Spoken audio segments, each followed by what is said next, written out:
الحمدللہ۔ شریک بن ابی نمر نے حضرت انس بن مالک رضی اللہ عنہ سے روایت کی کہ جمعے کی روز ایک آدمی اس دروازے سے مسجد میں داخل ہوا جو دارالقضا کی طرف تھا، اور رسول اللہ صلی اللہ علیہ وسلم کھڑے خطبہ ارشاد فرما رہے تھے۔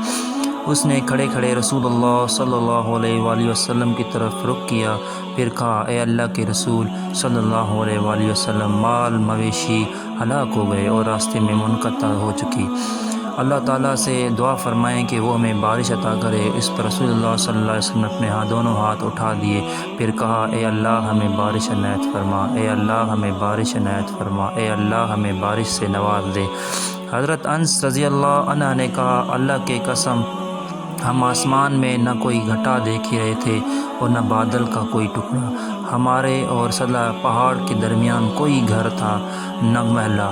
پھر اس کے پیچھے سے ڈھال جیسی چھوٹی سی بدلی اٹھی، جب وہ آسمان کی سطح میں وسط میں پہنچی تو پھیل گئی، پھر وہ برسی۔ اللہ کی قسم، ہم نے ہفتہ بھر سورج نہ دیکھا۔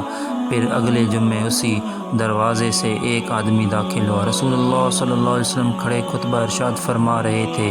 اس نے کھڑے کھڑے آپ کی طرف رخ کر کے کہا، اے اللہ کی رسول، بارش کی کثرت سے مال مویشی ہلاک ہو گئے اور راستے بند ہو گئے، اس لیے اللہ تعالیٰ سے دعا فرمائیں کہ ہم سے بارش روک لے۔ اس پر رسول اللہ صلی اللہ علیہ وآلہ وسلم دونوں ہاتھ اٹھا دیے، پھر فرمایا، اے اللہ ہمارے ارد گرد بارش برسا، ہم پر نہیں ہے۔ اللہ ہمیں پہاڑیوں پر، ٹیلوں پر، وادیوں کے اندر، ندیوں میں اور درخت اگنے کے مقامات پر برسا۔ کہا، فوراً بادل چھٹ گئے اور ہم مسجد سے نکلے تو دھوپ میں چل رہے تھے۔ شریک نے کہا، میں نے حضرت انس رضی اللہ عنہ سے پوچھا، کیا وہ پہلے والا آدمی تھا؟ انہوں نے جواب دیا، میں نہیں جانتا۔